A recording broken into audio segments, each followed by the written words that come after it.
Whether you're a dungeon master for tabletop, or making your own game, or even writing your own book, something along those lines, great author trains for this. But I'm not talking about writing well or whatnot, grammatical exercise as well. Those do come in handy because if you're writing, you need to, but that is not the kind of training that I'm talking about.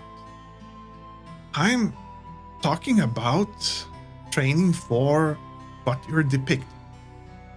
Say if it's lockpicking, I love how they did it in Oblivion. It's pseudo-realistic and very engaging to play.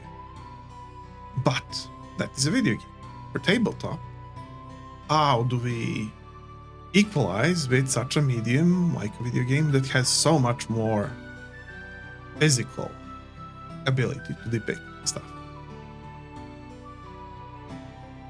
How you can look up how lockpicking is done and listen to the descriptions of those who are doing it. When you know where the click happens, how it sounds, what is the feel under the fingertips, where do you rake back and forth a bit more, a bit less, how does it feel to turn the lock as it progresses, then you can describe it better to your player and to your audience. And you can make mechanics around it and make it engaging and so on. I do mean this in a video game. In a tabletop, you either do or don't, depending on the system, have mechanics about it, and then you can sort of rely on those for the further disambiguation of success from failure. But description can definitely improve the experience, engage your players, and as we did it in the old days, and I still do, you can have a bonus if you engaged and did it competently. So then the mechanics ties into how immersive and physical it feels, even in the mind of the player. Now, some would say that this isn't right, but I'm always forthright and say whether the campaign type is one of those or something that we are doing rules is written, so don't worry. If this offends you, I wouldn't have done it with you. You would have gotten the rules that you have asked me to run. But that aside, this is something good to know.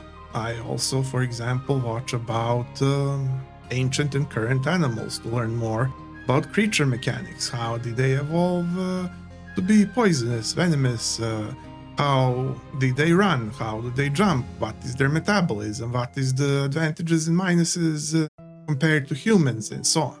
Now, this is all realistic biological history, but the system can be implying various things, and when combined with your magic or whatnot energy system that you have, if you have one, then you can see how it would work at your own setting.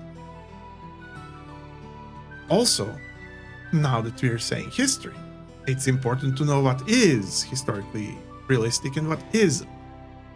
Many tabletop players claim one thing or another, but history is much more interesting than what we first imagined when we're being taught in school in the most inefficient way possible. I have taken to trying to get better knowledge of what is historically accurate by watching and reading things that are not as biased, like, say, descriptions from the old novels and from the old recipes for cooking, and so on and so forth. Plenty of fields and sources that are good and interesting and intriguing and provoke thought and better world picture and depth. Then you become a much better author, and your imagination takes huge leap into new grounds of ability and interpretation of reality in more realistic yet more fantastic. I wanted to say most fantastic way, but there's not ever most. We are always soaring higher and higher by doing this. And this is how an author trains. A dungeon master should do so if at all they have the time and desire to own their craft. Any kind of game master, any kind of game creator, any kind of writer, any kind of artist to do this, to study their subject. It is a known thing, but it bears underlying. Well, DM, adventurer, any kind of author, whoever you are, if this was useful or unique, maybe you can spare me a click and I could see you here some other week, because every other week I have such things made just for you.